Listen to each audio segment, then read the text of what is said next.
Então, gente, a gente vai conhecer um pouquinho da nossa ficha de avaliação hoje.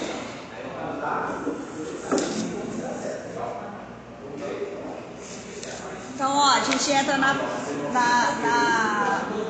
fase de identificação do paciente. E aí a gente tem um item super importante ali, que é a data de admissão do paciente aqui. Por que é importante? Porque a gente tem paciente aqui que ele fica um semestre, 2, 3, tem paciente aqui que já está comigo há 2 anos. Então, dentro de cada semestre, ele é avaliado e reavaliado. Então, a gente constrói uma linha do tempo com esse paciente aqui dentro. Então, a data de admissão, toda vez que vocês avaliarem ou reavaliarem o paciente, essa data ela não pode deixar de ser preenchida, tá? É a linha do tempo do paciente, é a linha de evolução do paciente aqui dentro. Tá bem? A gente bota a data de quando ele começou da nossa avaliação. A data da sua avaliação.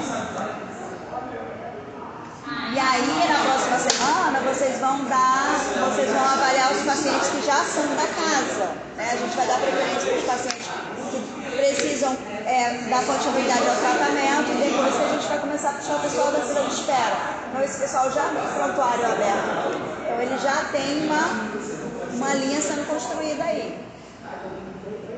Então, ó, nome do paciente, nome social do paciente. Márcia, por que é nome social? Porque a gente já tem paciente aqui em processo de transição, né? Ou não, mas que gostaria de ser chamado por outro nome, né?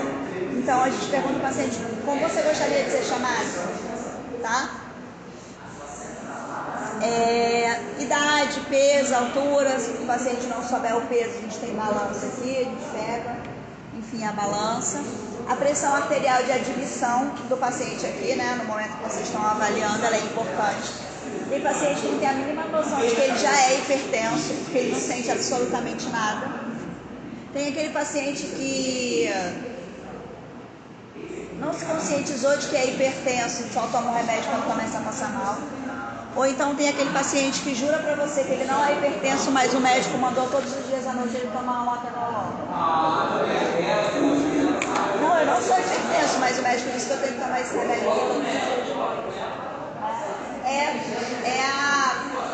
a carência de conhecimento, tá, gente? Às vezes, muitas vezes o profissional lá, ele não explicou por que ele tem que tomar aquela medicação. E aí o paciente ignorante no sentido de conhecimento, ele não sabe, ele não tem conhecimento da sua condição de saúde. E o profissional de contato também não explicou por que ele tem que tomar aquela medicação, né? Então isso parece ser absurdo, sabe?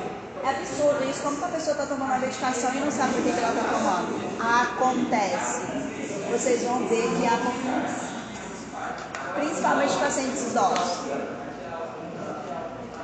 E aí a gente chega ali, ó, no diagnóstico clínico. Então o diagnóstico clínico, gente, ele é diferente da queixa do paciente, que também é diferente do diagnóstico cinético funcional. Então o diagnóstico clínico, ele é feito pelo médico. O diagnóstico clínico não é a mesma coisa que diagnóstico cinético funcional. O diagnóstico clínico é feito pelo médico, a partir da investigação do médico, dos sinais e sintomas que o paciente relata, dos exames clínicos, dos exames de saúde e a partir da experiência do médico, da expertise clínica do profissional. Então ele faz a investigação dele e aí ele fecha o diagnóstico dele, né? Então um exemplo de diagnóstico clínico é, por exemplo, uma capsulite adesiva. Isso é um exemplo de diagnóstico clínico para a gente, né? Outro exemplo de diagnóstico clínico é uma Condilite também? Uma epicondilite é um exemplo de diagnóstico clínico, tá?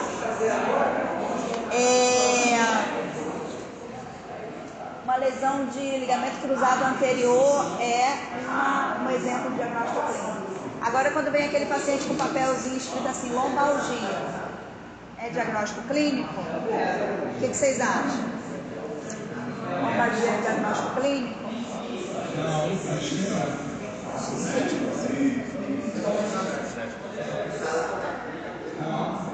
Algia tem relação com dor, né, gente? Então, lombalgia não é diagnóstico. É queixa, é dor.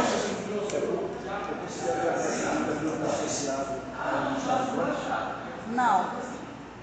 O diagnóstico clínico, ele está relacionado à causa. Então, qual é a causa dessa dor lombar?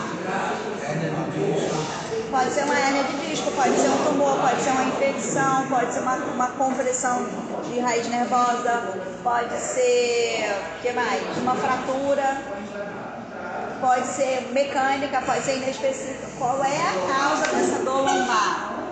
Então, lombalgia não é diagnóstico clínico. Ele só está me dizendo que o paciente tem uma dor. Mas qual é a causa dessa dor?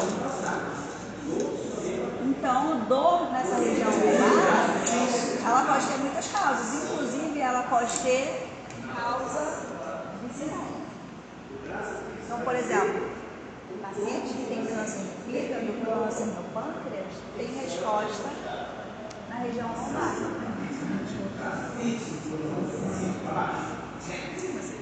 Confundiu?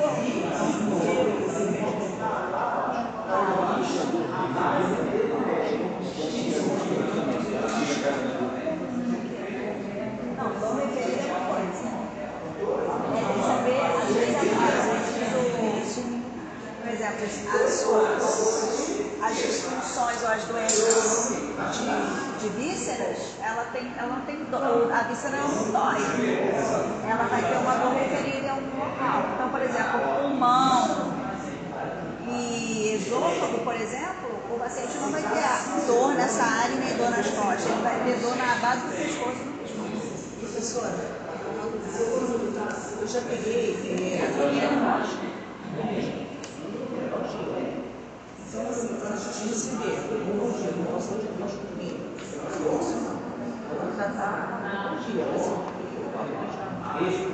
O diagnóstico? Se chegar um diagnóstico médico, aí eu tenho que colocar.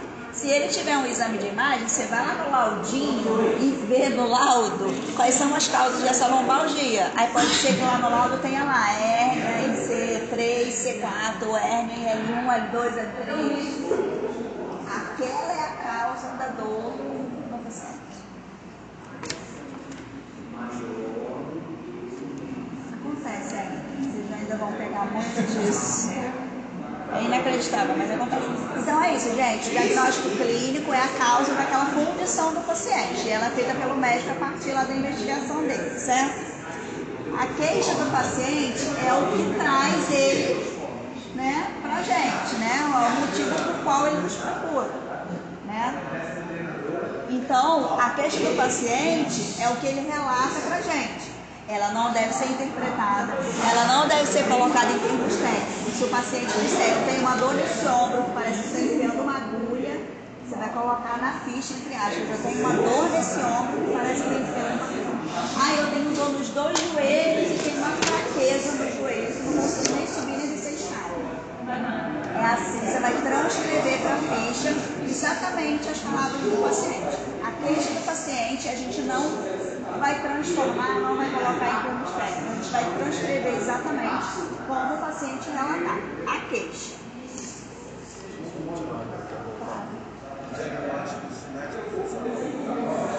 Eu vou falar dele mais na frente. Tá tranquilo, vou falar dele mais na frente. Então, beleza até aí? Então, a gente já sabe o que é um diagnóstico clínico, a gente já sabe diferenciar o diagnóstico clínico da queixa do paciente. E a gente, qual é o nome? E o Anderson acabou de me perguntar, tá, professora, mas o diagnóstico cinético funcional? O diagnóstico cinético funcional, ele está lá no final de propósito, mas eu já vou adiantar que o diagnóstico cinético funcional, ele é realizado depois que a gente fecha, que a gente coleta a anamnese e depois que a gente fecha o exame físico do paciente. É o exame físico do paciente que vai nos dar todas as respostas para a gente montar o diagnóstico cinético funcional. Cinético funcional está ligado à função do paciente. Então, mais lá na frente, no final, a gente vai discutir mais sobre ele, tá? História da doença atual, né? Então, na condição atual do paciente, né? Como que se iniciou? essa disfunção ou essa doença, né? Se ela foi gradual, ou seja, quando eu tenho uma tendinite, ela não chega com o pé na porta doendo, ela vai doer um dia, vai dar aquela sensação de cansaço, vai dar uma dor, né, irradiada ou uma dor localizada. Ela vai... E aí eu vou tomar uma dipirona, vou me automedicar, né, que a gente faz isso. Vou tomar uma dipirona, vai ficar tranquilo, né, vai passar a dor. E eu vou meter bronca, continuar trabalhando, fazendo minhas atividades na academia e tal. E aí daqui a uma semana vai voltar a doer de novo. Aí eu vou botar um gelo, botar um calor, botar qualquer coisa, boto um salompas, né? Bota um salompas, bota uma canela de velha, qualquer coisa. Aí vai dar outra melhorada, né? Aí melhorou 100%. Daqui a 2 meses ela vai vir de novo, só que ela vai vir mais forte. Então ela tem uma linha do tempo também ali, ela tem um início, né? Aí opa, tá doendo demais, agora eu não sei o que eu faço, porque eu tava tomando a dipirona, não tava adiantando. Aí vai procurar um médico, né? O médico vai falar, toma esse anti-inflamatório aqui, toma esse corticoide e vai viver a vida. E assim a pessoa faz, né? Toma um corticoide, aí melhora bastante, né? 3 meses aí, vivendo a vida, tranquilo. Aí, pum, volta de novo. Quando volta, já volta assim arrasando, já volta assim incapacitando, já volta com um IR de dor mais alto, né? E aí, o que o médico vai fazer? Opa, a medicação não está adiantando, agora eu vou te mandar para fisioterapia, porque você está perdendo hábito de movimento, vai ter que ficar encostado no trabalho, né? Então agora eu vou jogar a bomba lá no colo da fisioterapia, né? E aí, se o trabalho fosse feito de maneira conjunta, né, para que a gente evitasse que o paciente chegasse a ponto de ser afastado do seu trabalho, né, a gente conseguiria, de início, frear esse processo inflamatório, controlar o processo de dor, diminuir a ingestão medicamentosa do paciente, né? Mas eles não pensam nisso, eles só pensam no momento que o paciente é afastado. Quando o paciente é afastado, ele não está em casa de bobeira, ele não vai para casa para descansar. Isso gera um custo para o empregador e gera um custo para o governo. Então, o que parece ser tranquilo não é. Né? E se isso fosse, né, de fato evitado, se tivesse uma preocupação com isso, a gente também não seria capaz de incapacitar o paciente. Então, eles deveriam, né? O normal é que deveriam pensar dessa maneira. Mas só envia o paciente para a gente quando o paciente está invalidado ali, né? Já está com bastante restrição, com dor, afastado do trabalho, está atrapalhando a dinâmica do dia a dia, do trabalho familiar, social dele. Então, como se iniciou essa condição, né? Ela teve uma linha do tempo, foi um trauma direto, mas aí eu caí de moto, fiz uma fratura de fêmur, né? Fui socorrido, fui levado para o hospital Getúlio Vargas, cheguei lá na quinta-feira, dia 20, operei na sexta-feira, dia 21, e recebi alta na segunda-feira, dia 25. Então, tem um paciente aqui, teve um paciente aqui que sofreu um acidente, e foi justamente isso, caiu numa quinta-feira, e aí ele ficou lá numa sala lá no hospital abandonado, porque na sexta-feira, no dia seguinte, seria a cirurgia dele. Aí, o que aconteceu? Já se sabe. Getúlio Vargas tem operação, naquele dia o hospital para, e todas as cirurgias são suspensas, porque o hospital fica de prontidão esperando o pessoal que vai chegar lá, o pessoal que vai chegar ferido lá da operação. Então, nesse dia, esse meu paciente, ele não pôde operar, porque estava tendo operação, só foi operar na segunda-feira. Ele ficou lá numa maca deitado, jogado, sem orientação, operou na segunda-feira, na terça-feira ele foi mandado para casa. Quando chegou em casa, ele evoluiu com muita dor, ficou a semana inteira em casa, evoluindo com muita dor, com membro inferior muito demasiado, crescendo cada vez mais. A pele rachou, rasgou. Ele não estava suportando mais de dor, voltou ao hospital. Chegou no hospital, ele estava com um trombo grave, ficou 30 dias no CTI. Coisas que poderiam ter sido evitadas se tivesse sido bem orientado. Não teve a visita de um fisioterapeuta no hospital.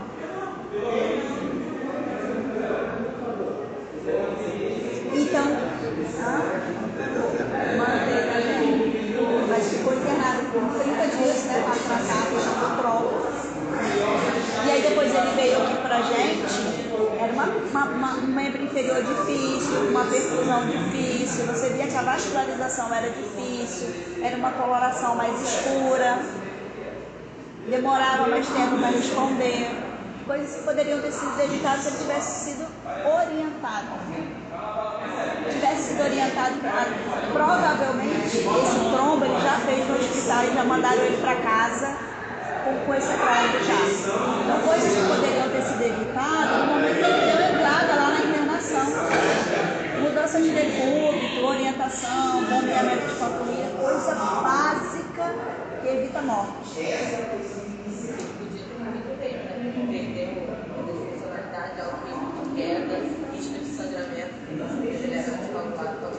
Exatamente. Então você percebe que nesse tempo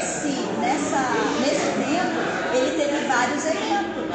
E esses eventos eles são importantes para estar lá na história da doença atual dele. Por que é importante? Por que é importante a gente saber que ele tem risco de trombo? Para saber como que a gente vai trabalhar aqui com ele. Quer ver outro exemplo que eu vou dar para vocês?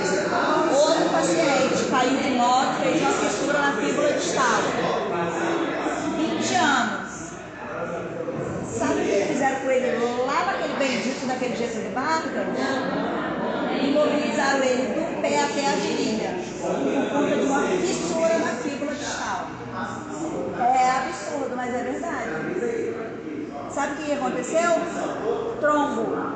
Chegou aqui segunda-feira, tirou o gesso, veio para a fisioterapia. Fizemos a avaliação. Chegou aqui na segunda-feira para tratar, passando mal, suando. Você vê que é reação neurovegetativa, suando, com falta de ar, empalidecido, né? Você vê que é reação neurovegetativa.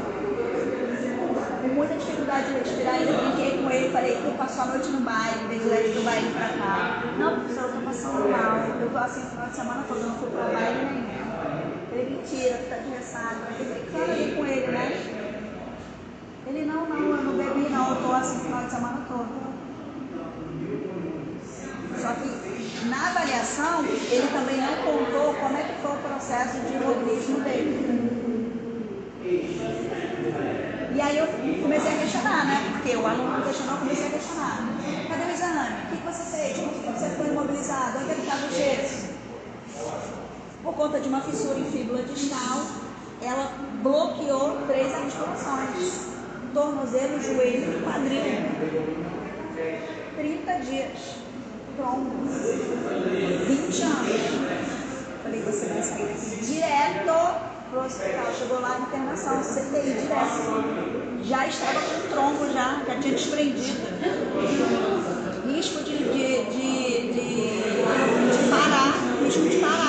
Já estava com dificuldade respiratória. Imagina se esse menino morre aqui.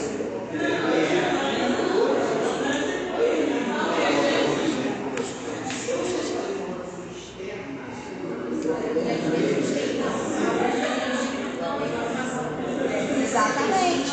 Por isso que é tão importante a gente questionar. Como foi? Quanto tempo levou para você ser socorrido? Quanto tempo levou a cirurgia? Quanto tempo você ficou no hospital? Que dia você entrou no hospital? Que dia você saiu do hospital? Quais foram as orientações que você recebeu? Tá tudo ali, ó. O que piora os sintomas, o que melhora, se você tem uma ocorrência noturna, tudo a gente deve, não é breve, a história da doença atual ela não é breve, a gente tem que questionar o paciente, a gente precisa saber o que aconteceu nesse meio tempo aí, pode ser algo muito rápido, mas pode ser várias complicações. A história patológica pregressa é tudo de doença passada do paciente. Pode ser todas as lesões ortopédicas que ele teve ou não. Por exemplo, no histórico de cirurgia, o paciente pode dizer, não, eu nunca fiz nenhuma cirurgia ortopédica, mas já fiz 2 cesáreas, já retirei um câncer de mama, já fiz vesícula, eu operei a coluna. Então, é o histórico de saúde do paciente, o pregresso, passado do paciente, que pode ou não ter relação com a doença atual dele. A gente não sabe. Cada paciente é um paciente, cada paciente é uma ligação diferente, cada paciente é uma caixinha de surpresa. Todo paciente vem com várias condições clínicas associadas.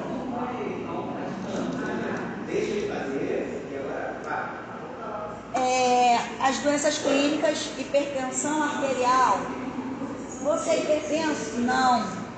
Aí todo dia o paciente chega, você vai avaliar, a pressão está 20 por não sei quanto, 20 por 180, 20 por 160.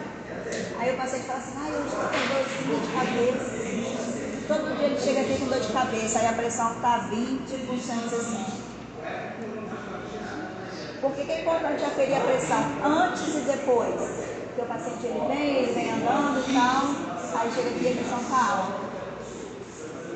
O paciente está queixando de dor de cabeça. Nem faz nenhuma atividade que vá demandar esforço para ele. O paciente chegou aqui, todos os dias ele está com a pressão alta, encaminhamento. Eu faço um encaminhamento, procurar a clínica da família para abrir investigação. Ou então tem aquele paciente que ele é hipertenso, mas ele só toma o remédio, ele não aceita que ele é hipertenso, ele não aceita que ele tem que tomar medicação. E aí ele fala assim, eu só tomo quando eu começo a passar mal.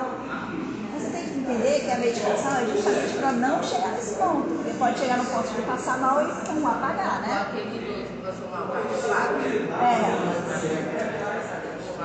Exatamente. Um paciente aqui no semestre passado, 2 semestres atrás, dorzinha de cabeça, fumante, aí avaliava a pressão alta. Não sou hipertenso. Não sou hipertenso. Falei, eu vou te encaminhar para você abrir investigação. Não, eu não vou, doutora. Eu ando pra caramba, eu venho pra cá andando, eu não tenho sobrepeso, eu não sou hipertenso, eu não vou. Tá bom. Aí teve um feriado. No feriado ele parou em casa. Não chegou a parar, né? Teve um princípio ali. Aí foi escolhido, internou. Aí 2 semanas depois ele voltou aqui. Se eu tivesse ouvido a senhora, eu não tinha passado pelo que eu passei. Aí estava com obstrução importante, fumante, e eu já ia falando, olha esse cigarro, olha esse cigarro, olha esse cigarro. Se eu tivesse te ouvido, eu não tinha passado pelo que eu passei. Se eu tivesse ido, no momento que você me encaminhou, eu tinha interceptado o evento, né? E poderia ter custado a vida dele. Graças a Deus deu tempo de socorrer.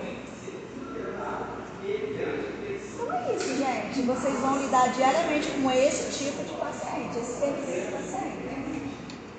E aí cabe também a gente ter uma expertise para poder lidar com isso, tá?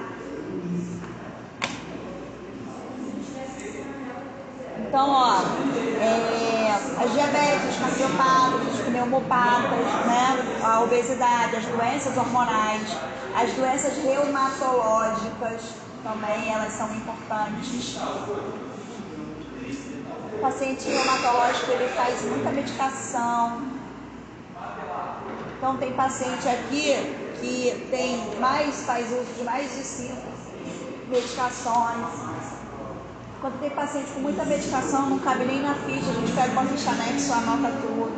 Geralmente esses pacientes a gente encaminha para a farmácia para poder fazer as orientações de horário e administração dessa medicação.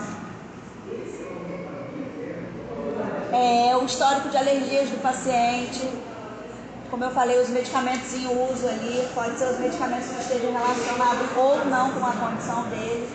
Então ele pode ter outras condições clínicas e aí ele faz uso da medicação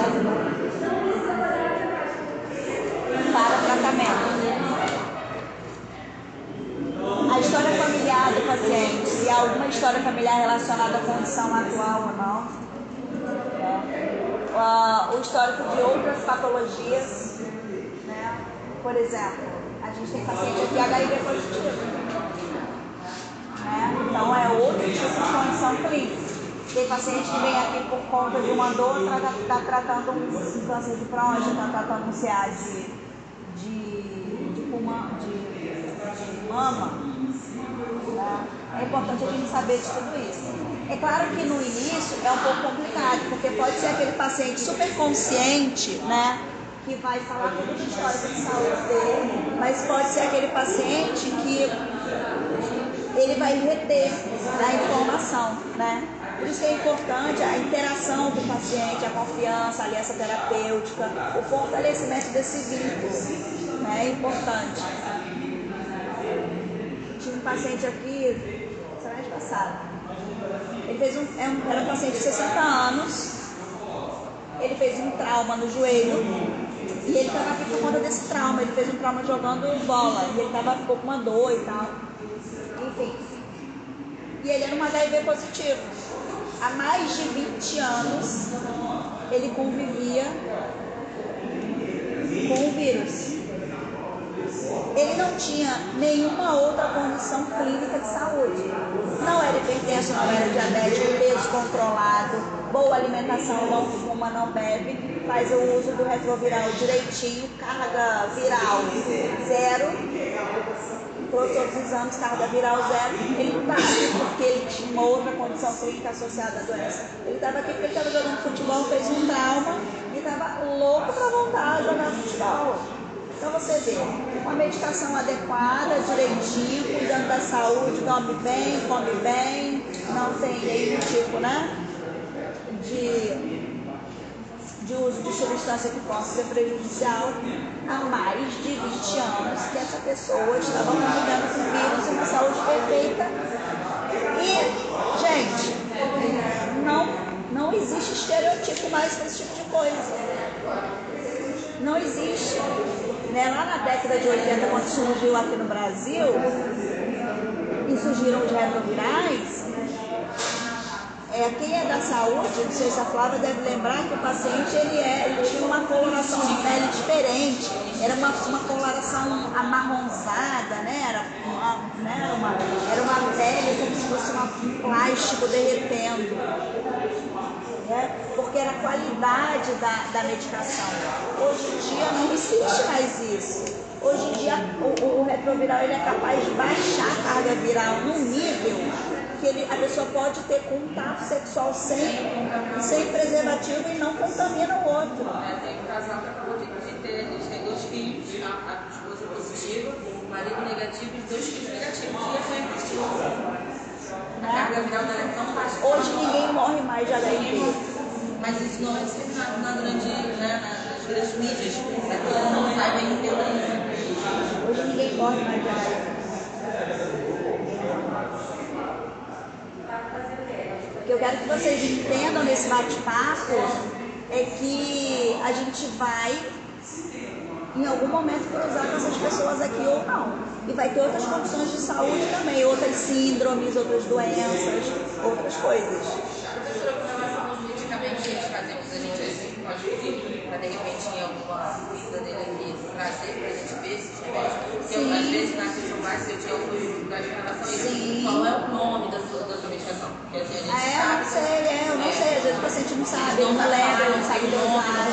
E aí a gente pede para trazer a receita ou trazer os medicamentos para a gente poder anotar. E ainda mais quando são muitos medicamentos. Sim, né? Essa parte da reumatologia. A história social do paciente, se ele é tabagista, se ele não é ou se ele já foi, qual é o consumo diário disso, né? Etilista, a mesma coisa, né? Se ele faz uso de bebida alcoólica, se já foi, se não foi, né? Se foi alcoólatra um dia na vida, parou de beber, qual é o consumo disso semanal. Se é sedentário ou se pratica qualquer tipo de atividade física, eu pratico caminhada 3 vezes por semana, ótimo. Qual é a frequência disso, né?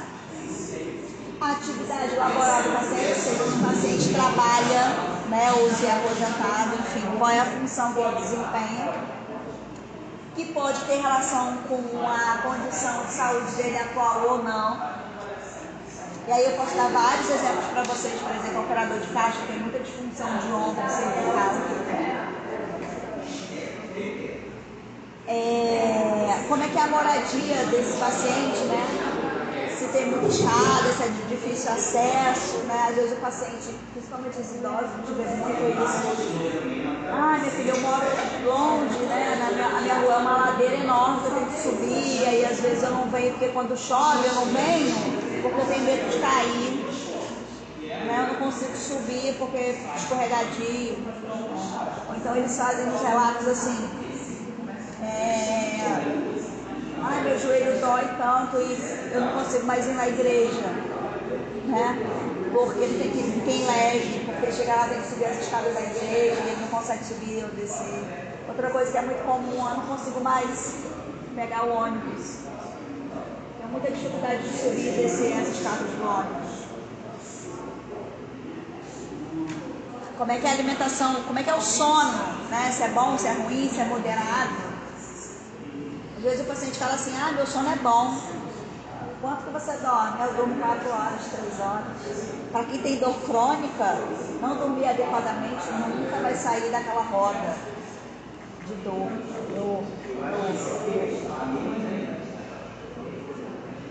Um sono ruim, ele vai desencadear várias condições de saúde do paciente. Você nunca vai conseguir se restabelecer se você tem um sono ruim, se você não dorme adequadamente. Então, um sono ruim, ele tem muita relação com a piora da condição de saúde do paciente. É claro que os especialistas falam assim, a pessoa tem que dormir no mínimo 8 horas por noite. É meio utopia isso, né?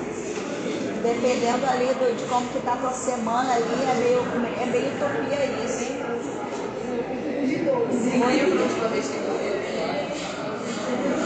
É meio utopia isso, né? Mas é necessário, gente. Assim, eu sempre assim, eu posso não dormir 8 horas, mas menos de 6 horas eu não durmo. Meu limite ali é 6, 7 horas. Se eu dormir menos que isso, eu viro catiço aqui dentro. Porque isso afeta no meu físico, gente, é sério, isso afeta no meu físico, isso afeta no meu humor. Começando bem, está começando bem.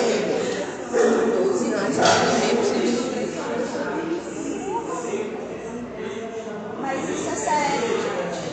Durmam mal e durmam pouco. Isso vai refletir no dia a dia de vocês, no trabalho, o rendimento de vocês vai cair, a cabeça de vocês não vai conseguir se organizar para fazer as coisas que vocês têm que fazer. Dormiu mal, não consegue estudar, não consegue reter, não tem que fazer coisas importantes no trabalho, vai fazer errado, vai deixar passar, não vai conseguir prestar atenção nas coisas. Ansiedade, depressão, um sono ruim influencia muito na vida do indivíduo, muito mesmo. Independente de ser um indivíduo de lesão ortopédica, qualquer indivíduo que tiver um sono ruim, isso vai impactar, vai gerar uma cascata de desordem na vida desse ser humano.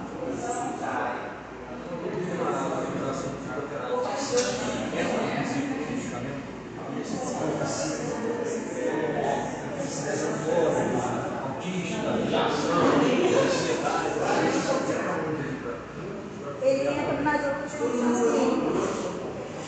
Ele entra nas outras condições clínicas. Se nós estamos espiritualistas, a gente tem muito paciente com humor deprimido, tem muito paciente com depressão associada a outra condição dele. Né? Ele fazendo uso de medicação e as outras condições clínicas.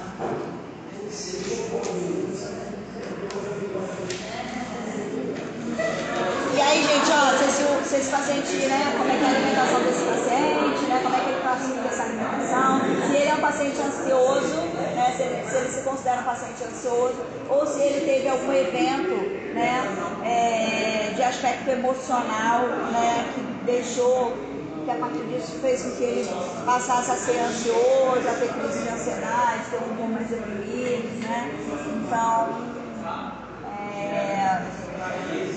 fatores emocionais, eles pioram, é uma cascata, né?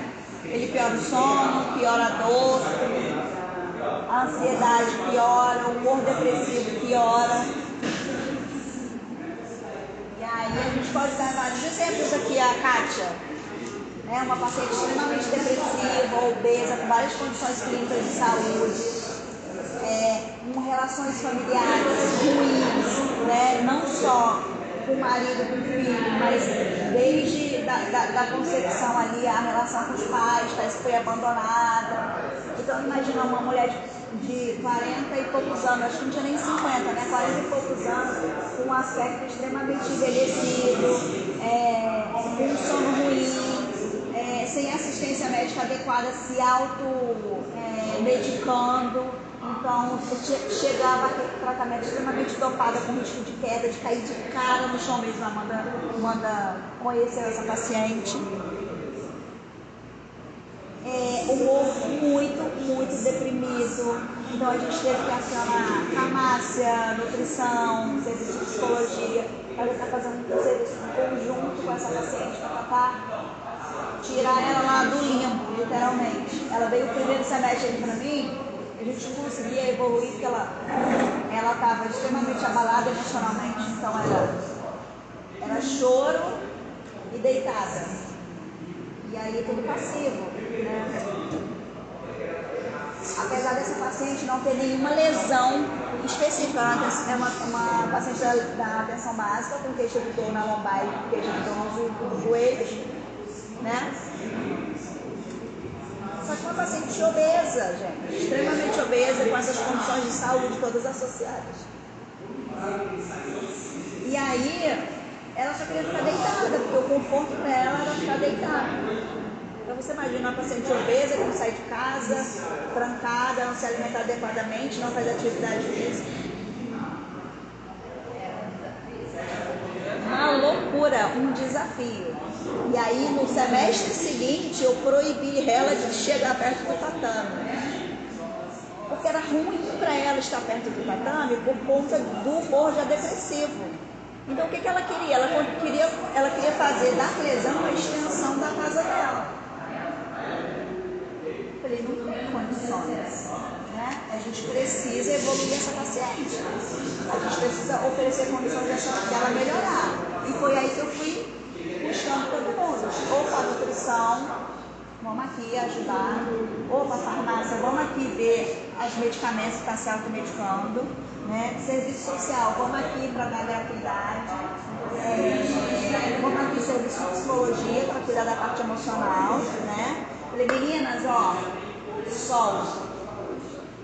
Dou minha cara a tapa se essa paciente não tiver deficiência de vitamina D. Sol é um lugar do sorriso. Ela só chorava, cara feia, fechada. Sol. Todo dia ela chegava aqui, na primeira semana ela me odiou, ela ficou com ódio mortal de mim, porque eu botei ela pro sol. Sol. Ah, mas eu tô com calor. Vai fazer atividade no sol. E as meninas vão para o circuito do sol. Foi a primeira, foi a segunda, foi a terceira, começou a sorrir, começou a brincar, começou a trazer o celular para tirar foto com as meninas. Aí terminava, falava o quê? Pode fazer um pouquinho de bicicleta? Pode, não conversava, não sorria, não brincava e achava que virou. Conseguimos fazer muito progresso com ela? Não, mas o humor pelo menos já ficou diferente. Vai levar um tempo pra gente, mas o humor já mudou. Né? Então vale muito a pena a gente ter esse feeling, né? Ter essa sensibilidade de olhar para o paciente e ver quais são as necessidades dele, além daquela condição de saúde ali, daquela lesão que ele está te mostrando, né? Porque pode ter várias outras condições associadas que está piorando muito o quadro dele ali, tá? Seria muito bom se os pacientes só viessem mesmo com uma única condição de saúde. Seria básico para a gente trabalhar, seria rápido, né? Se não tivesse outras condições associadas, que vocês mais vão ver aqui é paciente com condições associadas. E é difícil trabalhar com essa gente, é difícil trabalhar. Porque o o paciente ele nunca vai chegar aqui ó, com uma única coisa fresquinha, acabei de fazer. Tem muito paciente que já chega aqui com sequelas estabelecidas crônicas de difícil tratamento. Então a gente tem que ter um olhar ó, tridimensional. Abre o olhar, porque vem muita coisa, vem um enxurrado de coisa aí. Os exames complementares, então eu solicito sempre nas avaliações, raio-x, ressonância, tomografia, todos os exames de imagem que o paciente tiver, eu peço para ele trazer, mesmo os pacientes que já são da casa, para que vocês vejam os exames de imagem, para que vocês conheçam o tipo de lesão. E uma coisa que eu faço é reter o laudo desses exames no prontuário, né? Pede o paciente para tirar uma cópia, a gente não pode ficar com o original, tirar uma cópia, para a gente montar aqui o histórico, o prontuário dele, tá?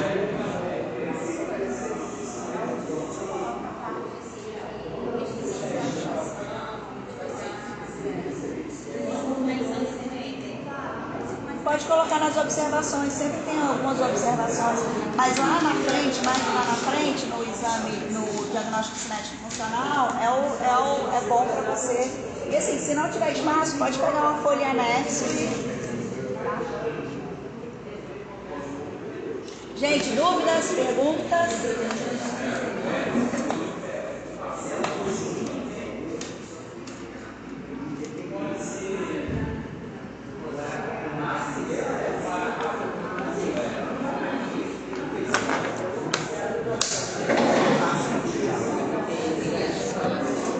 Exame físico.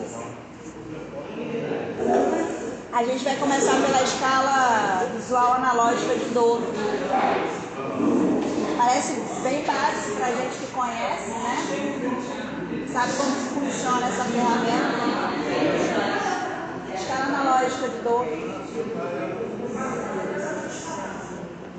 E aí, para a gente é muito fácil, a gente sabe como funciona, né? Como se classifica. Aí você não mostra a ferramenta para o paciente, diz assim, seu João, de 0 a 10, como está a sua dor lombar hoje? Está 10. Mas o seu João chegou aqui ó, andando tranquilamente, cheio de sacola do Guanabara, 10. A dor está 10. É subjetivo, é como ele classifica a dor dele. Não vale a pena mostrar a escala para o paciente e explicar para ele como funciona. Aí você vai explicar para ele como funciona e ele vai dizer assim, entendi, mas a minha dor é 10. Porque ele está valorizando a dor dele. Porque ele vai achar na cabeça dele, ele é catastrófico. A gente tem esse perfil de paciente catastrófico. Ele pensa assim, se eu não valorizar a minha dor, eu não vou ficar aqui. Se eu não valorizar a minha dor, ninguém vai valorizar, ela não vai valorizar, ela vai achar que eu estou. Então eu vou dizer que a minha dor é 10. Ok. E aí, ok. E aí pode passar um mês, ele vai falar pra você que a dor dele tá 3. E aí depois ele vai dizer que a dor dele tá zerada, porque ele entendeu como é que funciona. E ele pode chegar aqui toda semana e dizer assim, e aí, Suzana, como é que você tá hoje? Eu dou 10. Aí segunda semana dou 10, terceiro um mês, 2 meses, dou 10. Aí você diz, caraca, Márcia, eu faço de tudo com o São João, ele faz todas as atividades, ele faz prancha, ele agacha, ele corre, não sei o que, eu treino marcha, ele faz tudo com ele. E ele diz todo dia que a dor dele está 10. Aí eu estou frustrada, porque eu faço tudo, como é que pode? Ele vai falar que a dor dele está 10. Porque ele está valorizando a condição de saúde dele e ele acha que se ele melhorar, você vai botar ele para fora daqui. Acontece, a gente tem esse perfil de paciente. É real. Mas também a gente tem que saber, eu acho que naquela parte da história da patologia reversa, o diagnóstico fantástico também tem um limiar de dosificação. Lógico, tá, acontece. O paciente Mas tem um limiar de dosificação. sim, mas foi isso que eu acabei de falar. Vai ter muitas coisas, muitas condições clínicas associadas. É igual o paciente fibromialgia. Como que a gente vê se o paciente como que a gente vai ver se o paciente fibromialgia está falando a verdade? funcionar. Entendeu? Não tem como dizer, não tem como apertar um botãozinho ali, é dor, não é dor. A gente até poderia usar o almômetro, né? Que é uma ferramenta para avaliar a dor. Eu acho que o Robson deve ter falado isso com vocês, que é da atenção básica. A gente não tem ele aqui, né? A gente não tem, aliás, muitas coisas que deveria ter. A gente não tem muitas coisas, a gente tem que achar mais. A gente tem muita boa vontade.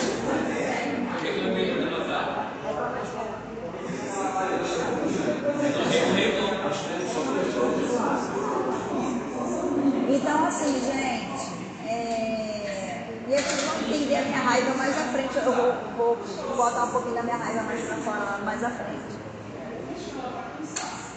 Então, assim, dor é subjetiva, a interpretação do paciente, né? Vai ter aquele sujeito que vai chegar com dor e a dor vai diminuir conforme as sessões, até ela zerar.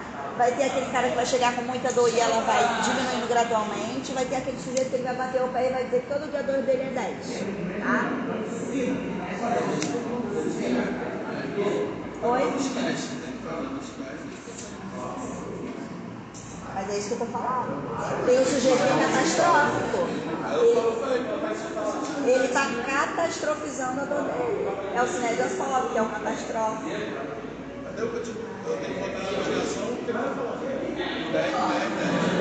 Mas olha, educação em dor, gente. Educação em dor. Mostrar para o paciente que vocês são mais espertinhos do que eles, eles dão um banho em vocês. Mas olha, como a Flávia falou, existem umas condições clínicas de saúde associadas que de fato o paciente tem dor. Mas talvez não seja 10, porque uma dor 10 ela é uma dor incapacitante. É uma dor incapacitante. Eu que dor lombar, eu não posso uma prancha nem sem dor, tirar com dor. Aí tem paciente aqui com dor lombar dizendo que a dor dele é 10 e o cara faz prancha. Ô louco, cara. A gente pode utilizar o teste, por exemplo, o coelho, ele faz o teste. A gente vai falar de teste. Inspeção, palpação e sensibilidade. O que eu vou observar na inspeção, né? Inspeção visual. Eu vou ver aquela pele, vou ver como é que está a coloração dessa pele, se ela está ressecada, se ela está escura, né? Se ela está empalidecida. Se tem cicatriz, qual é a qualidade dessa cicatriz? Se é uma cicatriz móvel, se está uma cicatriz aderida, né? Se está uma cicatriz inflamada, purulenta, se ela tem uma boa cicatrização, né? A marcha do paciente, desculpa, a marcha. Se o paciente ele apresenta manchas na pele, que tipo de manchas são essas? Se ele apresenta deformidades, elevações ou depressões, se ele possui sinais de inflamação, né? Quando o paciente ele possui sinais de inflamação, está vermelho, está quente, né? Você vai perceber que tem um edema. Em relação à musculatura, como é que está o trofismo dessa musculatura, né? Perdeu, diminuiu, manteve? Como é que está o tônus? Está conseguindo contrair essa musculatura adequadamente? Está inibida? Está com a inibição atrasada? Os processos inflamatórios importantes, as lesões importantes, as pessoas tendem a ter uma redução do trofismo e ter uma dificuldade no tônus, ter uma dificuldade no recrutamento dessa musculatura. O exemplo são os pacientes, por exemplo, de pós-operatório de LCA, né? Eles perdem um trofismo de quadríceps, né? O volume de quadríceps muito rápido, e eles ficam com inibição quadricipital. Então ele não consegue recrutar essas fibras, né, adequadamente. As assimetrias, né, de pelve, de membro inferior, de membro superior, por exemplo, de ombro, Às vezes o paciente ele chega aqui com dor, numa postura antálgica, está um ombro mais alto que o outro, ou então ele está com uma dor na coluna, está com o tronco anteriorizado, rodado. Como é que está a marcha? Precisa de dispositivo auxiliar de marcha, que vocês vão olhar visualmente e vão observar no paciente. A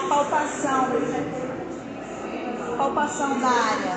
Então, ó, se tem alguma elevação de temperatura. Então, quando o paciente ele tem um processo de inflamação aí agudo, imediato, tocou, você vai sentir já que a área está bem quente. Mas quando o paciente tem aqueles processos inflamatórios crônicos, né, que não é aquela coisa aguda, a gente conhece, ele tem uma leve temperatura, ele tem uma temperatura levemente elevada e de difícil percepção. Então, a melhor maneira de perceber é com o dorso dos dedos. Então, por exemplo, o Almir, tem uma dor no ombro e tal, e aí é uma dor crônica, né? Uma lesão crônica. Então, eu preciso perceber se ele tem sinal de processo inflamatório ali. Então, o dorso dos dedos, eu vou parar dos dois lados. Então, se for uma inflamação muito sutil, essa região do crânio ela é muito sensível e ela vai me dar essa informação. Então, eu tenho que parar no outro lado para poder perceber essa diferença de temperatura. Pontos específicos de edema, as zonas hiperálgicas. Né? O que são zonas hiperálgicas? São zonas com alteração de sensibilidade. A hiperalgesia ela é caracterizada por um estímulo que causaria dor. Mas quando o paciente está sensibilizado, esse estímulo ele fica elevado. Exemplo,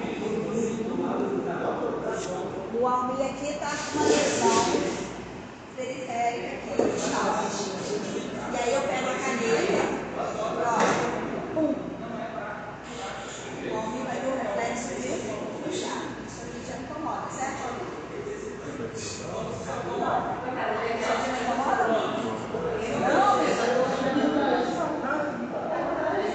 Aí vai incomodar, mas tá segundo ano. Deixa aqui, faz.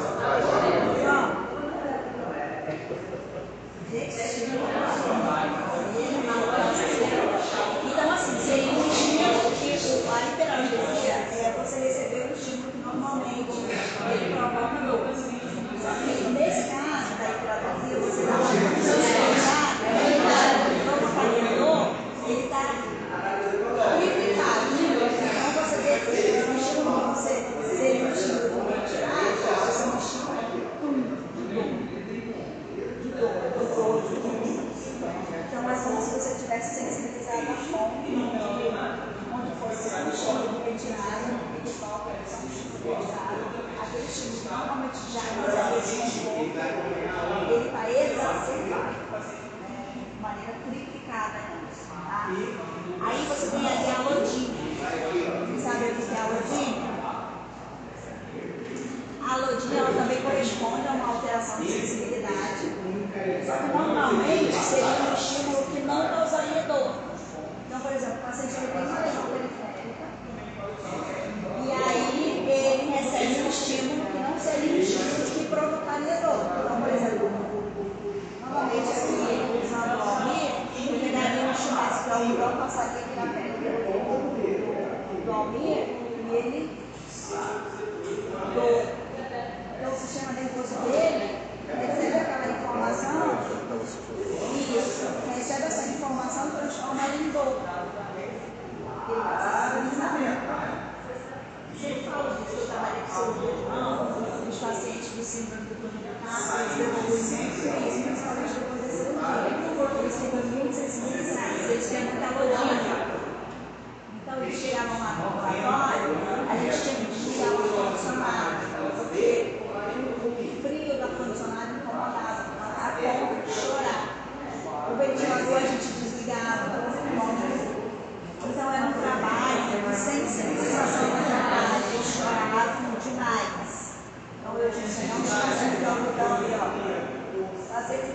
diagnóstico máximo é a textura e a lágrima descendo.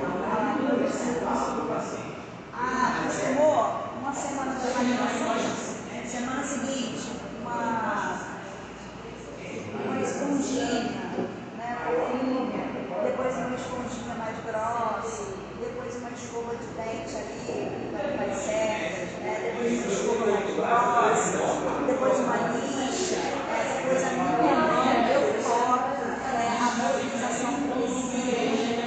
Isso aqui, ó, é potencial, não é potencial de lesão, mas o sistema nervoso dele tem potencial de lesão, de tão sensibilizado que ele está. Então a hiperalgesia ela corresponde a um estímulo que normalmente ele sentiria dor, mas ele dobra. E a alodínia ele recebe um estímulo que normalmente ele não sentiria dor, mas ele interpreta como dor. Ficou claro isso? Bom, beleza.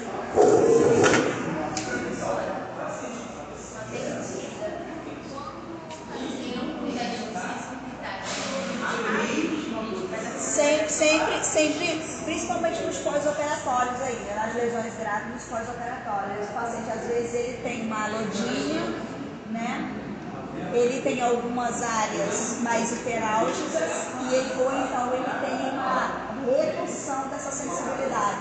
A ponto de ele dizer assim, não estou sentindo. Você toca no paciente, não estou sentindo. Você toca na próxima área da cicatriz, não estou sentindo. Você toca lá no pé do paciente, ele fala, não sinto. Ou então ele fala assim, eu sinto lá.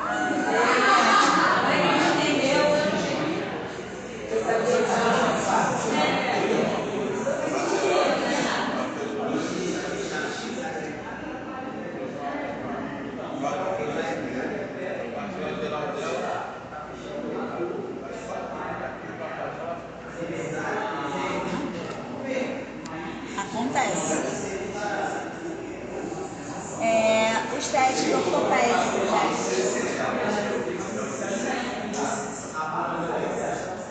Então, os testes ortopédicos podem ser provocativos, podem ser testes especiais, podem ser testes neurodinâmicos. O que são os testes provocativos, gente? É o teste que vai irritar aquela condição que você está tentando investigar. E um exemplo disso é o teste de Cosen para epicondilite lateral.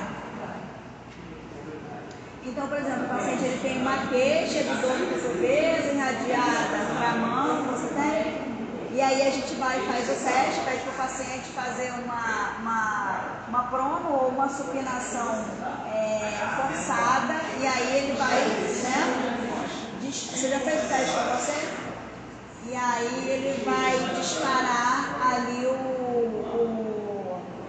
o estímulo de dor.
Trabalha com o quê?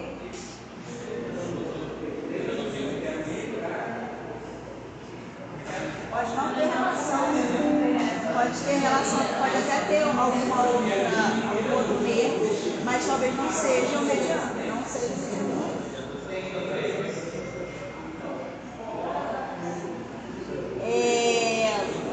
Outro neurodinâmico ali, ó, o de elevação da perna reta para investigar a compressão de raiz nervosa.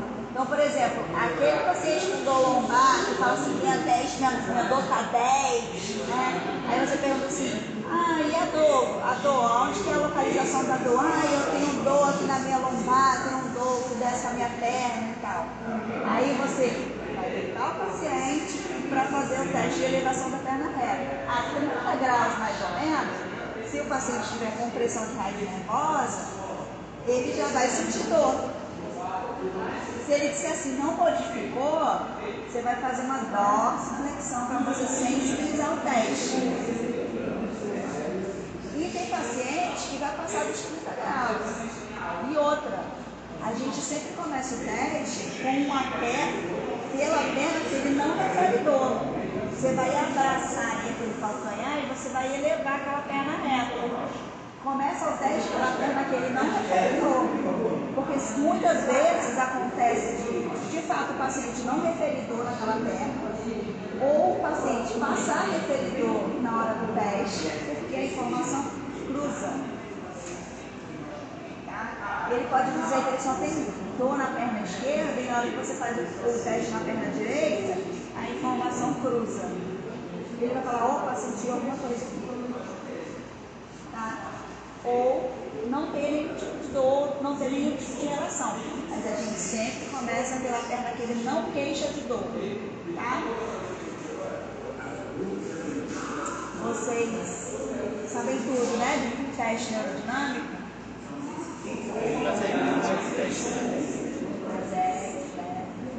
Sabem tudo, né? Sabem não?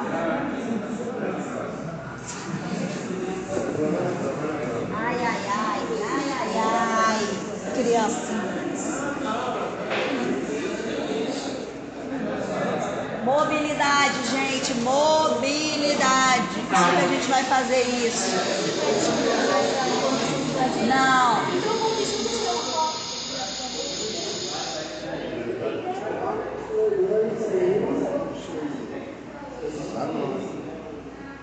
Então, mobilidade, né?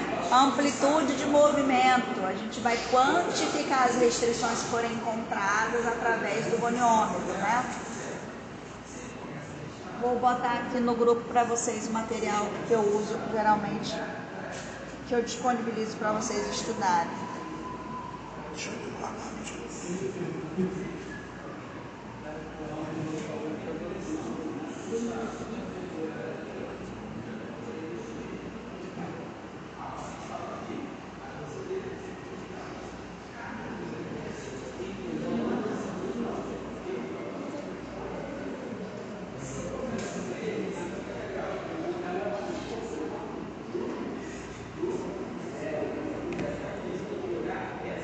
E aí a gente vai fazer uma prática em relação a isso depois, mas de qualquer forma o material está aí, a gente vai estudando, vai resolvendo essas questões.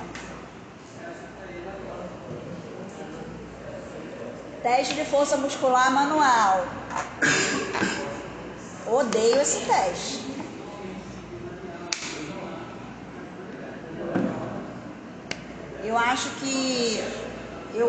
Existem ferramentas melhores para a gente quantificar a força, mas a gente também não tem aqui, né? A gente não tem o dinamômetro, a gente não tem dinamômetro, né? Seria o ideal para a gente quantificar a força do paciente, mas infelizmente a gente não tem. Esse teste ele é muito subjetivo, né? Porque ele é muito ruim para avaliar a força. Imagina que você pega um paciente que ele não tem restrição de mobilidade, mas ele teve uma lesão muscular importante. E aí você vai comparar a força, né? E aí, de acordo com esse teste, o teste não tem restrição de mobilidade, consegue executar um movimento além da gravidade e ainda consegue suportar uma restrição ali, né? De uma resistência moderada forte. E aí o teste vai dizer que ele se enquadra no grau 5, né? Que a força dele está ok. Mas quando você mesmo manualmente compara com um lado que não houve a lesão, que é sadia, você percebe que tem uma assimetria ali de força.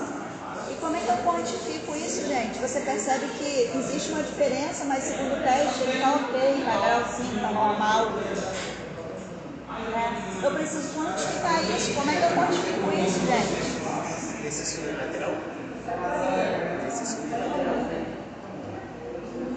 Exercício de função muscular. Na verdade,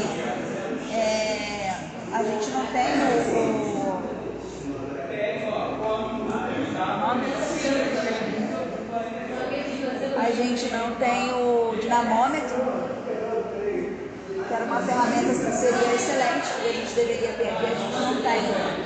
Então, uma das coisas que eu acho que faz mais sentido é o teste de função muscular. Pra gente, a gente ver como que aquela musculatura se desenvolve. Imagina um atleta que faz uma distensão de quadris e a gente fazer o teste de força manual com ele, não faz o menor sentido. Né? Se a gente não tem um goniômetro, um dinamômetro, se a gente não tem um dinamômetro, o que faria mais sentido para esse atleta? Ver como é que está a função muscular dele, pedir uma atividade dentro de um tempo controlado, de maneira unilateral, e ver como que aquela musculatura se comporta. Né? Um exemplo, as lesões posteriores de coxa, você pede o paciente para fazer, sei lá, uma ponte unilateral dentro, sei lá, de um minuto e ver quantas repetições ele consegue fazer, e aí você compara com o outro lado. Ali você está avaliando a função muscular. Você está vendo se está adequado ou não, se está chegando perto ou não, se tem uma discrepância muito grande. Nunca que um atleta se enquadra num teste desse de força muscular manual. Mas por que isso aí? Porque vocês aprendem isso na graduação. E isso se enquadra muito com o paciente que chega aqui grave, que tem muita restrição, muita fraqueza, muita dor. Mas não se enquadra com a maioria, e vocês vão ver isso. Você fala, Márcia, não se enquadra. Como é que eu vou classificar esse paciente aqui? Eu falo, aqui, dá teu jeito. Aí eu falo assim, Márcia, mas aqui, ó, o segundo teste, ele tem a força completa, mas eu percebo que a força dele está diferente. Aí eu falo, não, amigo, mas se o teste está dizendo que é 5, acabou a história. É ruim, é muito subjetivo. A gente tem que usar, se a discussão do paciente for importante,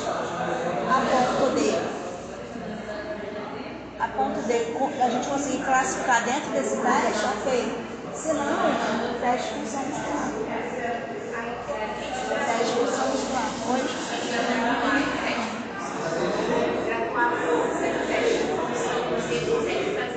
A gente dá um tempo e pede para ele executar uma atividade. E dentro desse tempo, a gente vai contar as repetições. Dentro daquela atividade, vai comparar com o lado contra o lateral. O lado sadio, no caso.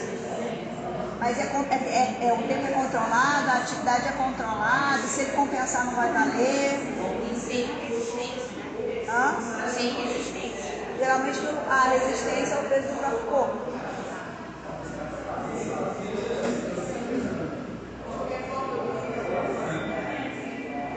Perimetria, gente. A perimetria a gente usa, né, nesses pacientes também importantes, graves, aí com lesão importante. O paciente ficou muito tempo acamado, ficou muito tempo imobilizado, perdeu o trofismo, teve uma redução importante aí do volume muscular. Ou aqueles pacientes que têm essas coisas associadas. Ele tem a perda de volume associada com edemas residuais, aqueles edemas enormes. Né? Então, por exemplo, os pacientes de lesão do membro inferior, que fica acamado, a primeira coisa que faz é uma redução drástica de quadríceps e um edema distal gigante. E aí a gente faz a perimetria dessa área, né, sempre comparando com o lado contralateral, para a gente entender que a simetria é essa ali. Né? Quanto de volume de muscular ele perdeu, quanto de edema esse paciente apresenta. Tá?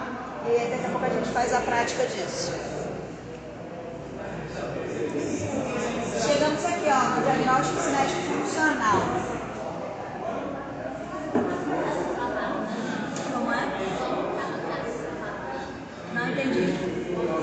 O que tem? Entra. Aqui ele entra. Só que é o seguinte,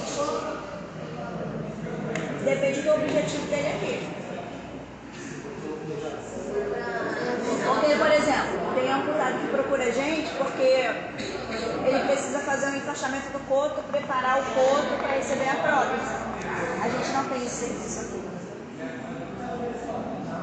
Então, por exemplo, eu já recebi amputado mas ele, na verdade, ele queria preparar o coto. Ele tinha que preparar o coto, fazer o encaixamento, preparar o coto para receber a prótese. A gente não tem esse serviço aqui.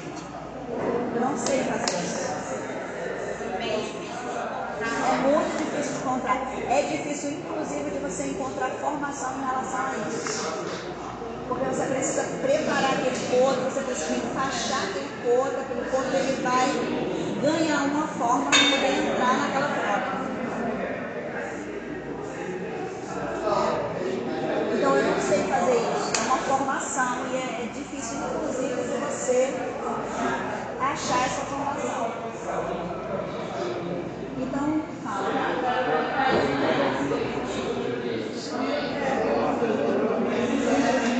Ensinar um chá de coração.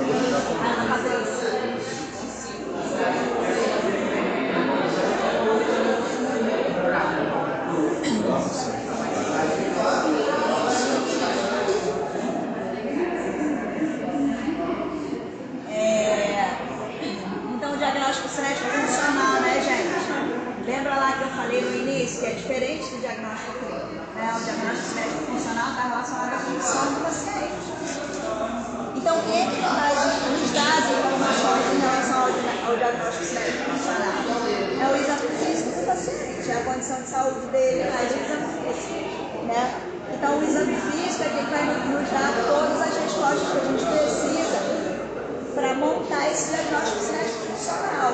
Então, se lá no meu exame físico eu identifiquei que meu paciente ele tem restrição de mobilidade, fraqueza, hipotrofia, alteração de marcha, auxílio de dispositivo, isso tudo tem que ser levado para o diagnóstico cinético funcional. E aí, quem foi que falou de função, de restrição? A Amanda falou de restrição. Meu paciente relata que não consegue subir e descer o degrau do ônibus, né? Então, essa é uma restrição de participação, de atividade, na verdade, né? De atividade. Uma restrição de participação seria o paciente não conseguir ir na igreja porque ele não consegue subir as escadarias. É uma restrição de participação. O paciente ele fica restrito em casa, não consegue, né? Então, dentro do exame físico, vocês vão identificar tudo isso, né? A restrição de mobilidade, a dor, a restrição de mobilidade, a fraqueza muscular, a hipotrofia, todas as informações necessárias, né? Todas as informações de alteração de comportamento, padrão, mecânica do paciente, ela vai entrar lá no diagnóstico cinético funcional.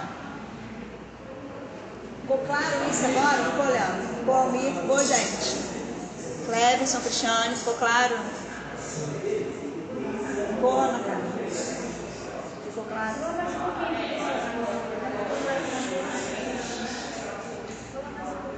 O que você quer saber? O diagnóstico cinético funcional. As informações para montar o diagnóstico cinético funcional é o exame físico que vai nos dar.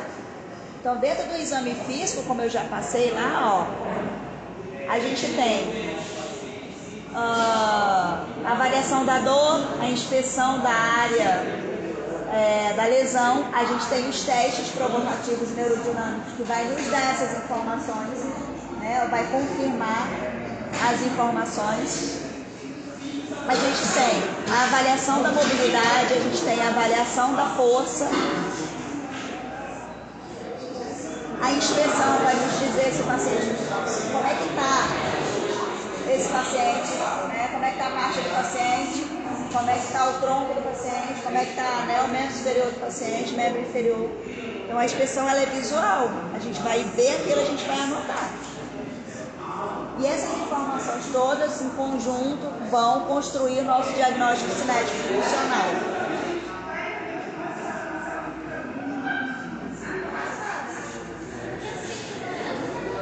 Oi?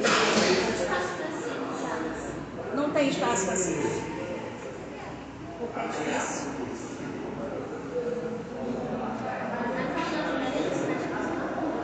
Oi? Ajuda. Mas dentro do exame físico que você fizer, na inspeção você já vai entender quais são as restrições do paciente. Você já vai entender as restrições do paciente. Quando você examina o paciente, você já vai entender quais são as restrições que ele apresenta. Então, por exemplo, um paciente que tem uma alteração de marcha importante com restrição de mobilidade e fraqueza muscular, o que está restrito nele? Quais são as atividades que estão restritas nele?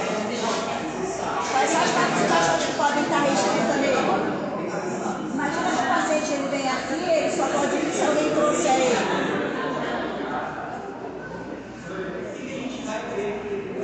O exame físico ele vai te dar todas essas informações. Fala, mano. Fala, mano.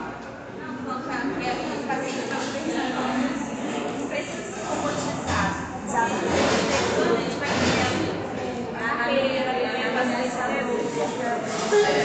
Gente, pode não ter espaço aqui na ficha, mas tem espaço para observações, tem espaço para você juntar em outra ficha e juntar as informações que vocês forem percebendo. Uma ficha de avaliação do limite. Não precisa ser engessado, né? E aí a gente chegou lá no plano terapêutico, né, que é composto lá pelos objetivos e pelos procedimentos que tem que ser realizado. Olha aqui, gente, dica: o objetivo, ou seja, os seus objetivos em relação ao paciente, ele olha para o diagnóstico cinético funcional. Então, para vocês estabelecerem objetivos em cima do paciente, olha para esse diagnóstico cinético funcional. O que ele está te dizendo? Objetivos no infinitivo. Eu quero ganhar, eu quero melhorar, eu quero otimizar. Infinitivo. Então, o que eu quero? Se meu paciente tem restrição de mobilidade, eu quero melhorar a mobilidade, o arco de movimento da articulação tal para os movimentos tais e tais. Eu quero melhorar o trofismo da musculatura tal e, consequentemente, ganhar força. Eu quero melhorar o movimento daquele membro, ou eu quero melhorar a marcha do meu paciente. Então eu vou estabelecer lá um objetivo, o segundo objetivo, o terceiro objetivo, o quarto objetivo, olhando para aquele diagnóstico cinético funcional, e é ele que vai me dar as informações para eu montar esse plano terapêutico. Os objetivos, o diagnóstico cinético funcional, ele te dá cola para você montar os seus objetivos. Então ele vai olhar para cima. Então, estou com dificuldade de estabelecer meus objetivos, olha para esse diagnóstico cinético funcional. É ele que vai te dar informação para você trabalhar em cima desse paciente. E os procedimentos, a mesma coisa, né? Os procedimentos são as ferramentas que você vai utilizar para atingir esses objetivos. Então, se eu quero fazer controle da dor, qual é a ferramenta que eu vou usar? Pode usar uma corrente. Se eu tenho uma restrição de mobilidade importante, quais são as ferramentas, quais são os procedimentos que eu posso lançar para melhorar aquela situação? Eu posso usar uma mobilização passiva, eu posso usar uma mobilização ativa assistida, né? Ou o paciente ele pode trabalhar dentro do padrão dele que ele conseguir de maneira ativa, controlando a dor, ou eu posso associar, né? Eu quero melhorar o trofismo e a força muscular. O fortalecimento muscular, ele vai me dar essas duas situações. Então, as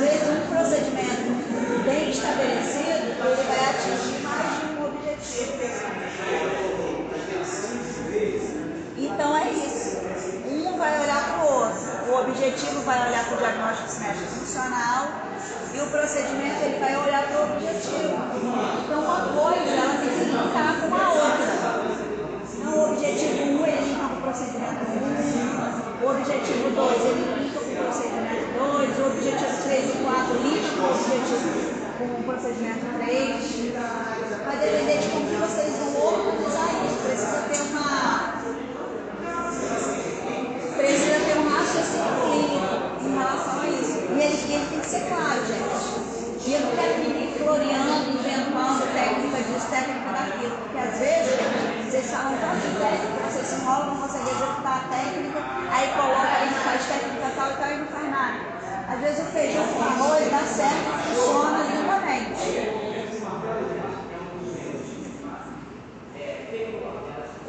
Dúvida?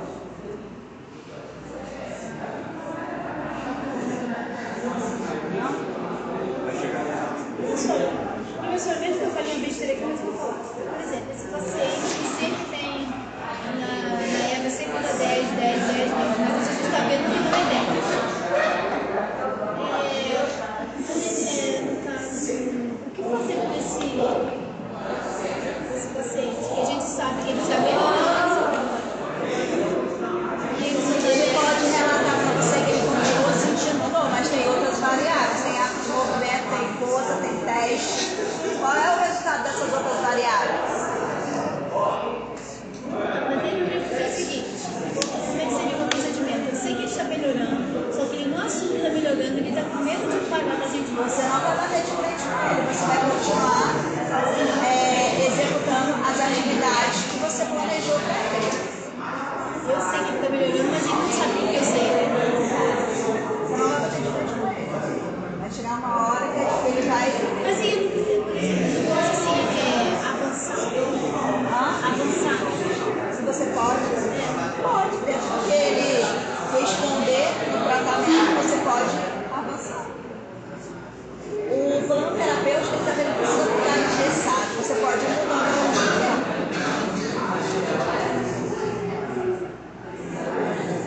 Tranquilo? Número de atendimentos. Número de atendimentos são estabelecidos no dia da avaliação até o final do semestre. Oi? 40? Não. Número de atendimentos é o seguinte, chegou para mim hoje, avaliei até o dia 15 de julho, que é o final do semestre, vai ter lá 25 atendimentos, 2 vezes por semana, contei, semana a semana, vai dar 25 atendimentos. É o número de atendimentos que você estabeleceu. Máxima de 50 vai estar, não tem problema. Você estabeleceu isso aqui de acordo com a galera que você tem. Se faltar. Tá? Dúvidas? Prognóstico. O que é o prognóstico? Fala. Como é dividido você e a professora? Como é que seria essa parte?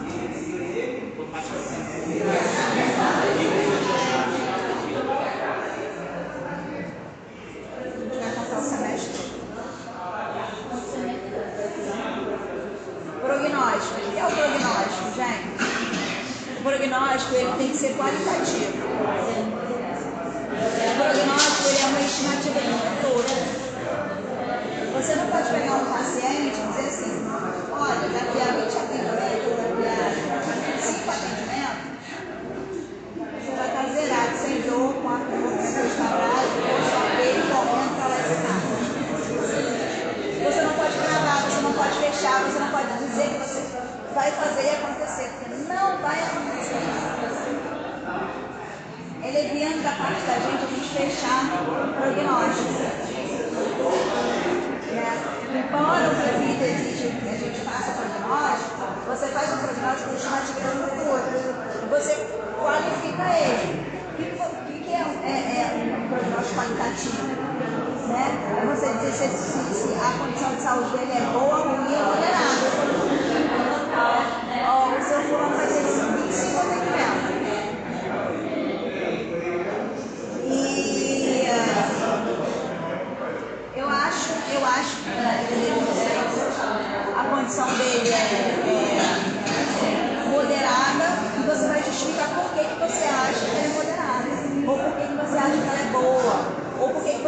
que o prognóstico dele é ruim.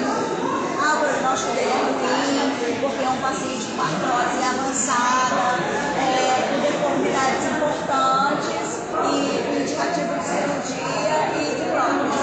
É uma maneira de justificar.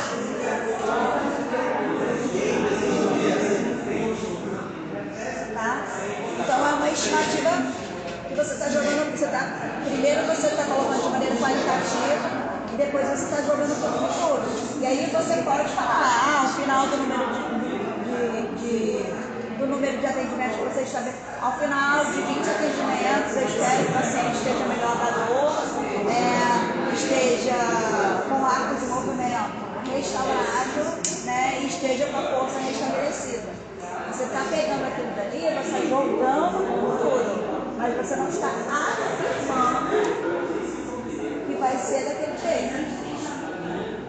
Porque depende de muitos fatores, depende de você, depende do paciente, depende da cooperação do paciente. O paciente, quando ele não é motivado, quando ele não se importa com a condição de saúde dele, ele não evolui. Quando ele não quer evoluir, ele não evolui. Quando é o cara level 10, ele não evolui. Mas quando é um cara participativo, né? Um cara que gosta de vir aqui, de fazer atividade, de participar, um cara que se interessa pela condição dele, ele vai ter uma boa resposta. Então isso aí vai depender de muitos fatores. Dúvidas?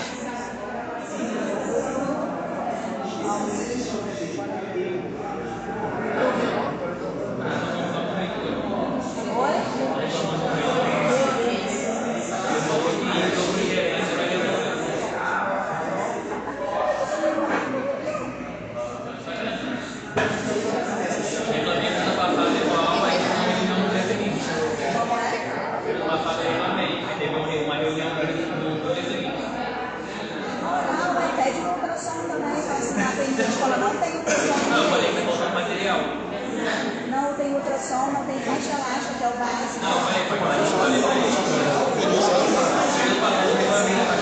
Só chegou no sexo, não chegou às vezes. Não tem ultrassom, o ultrassom aqui é o meu. Só tem 2 aparelhos de corrente para a clínica inteira. E não tem laser. E aí eu preciso fazer. Eu preciso fazer as aulas de elétrica com vocês. E não tem material para você colocar em casa. Não faço mais aula de elétrica agora. Porque eu faço a aula e eu tenho que botar em prática e receber os pacientes. Então eu não faço mais. Então quando tiver material eu não faço. Só para encaixar, tomar, ultrassom, laser, aparelho de corrente. Não tem.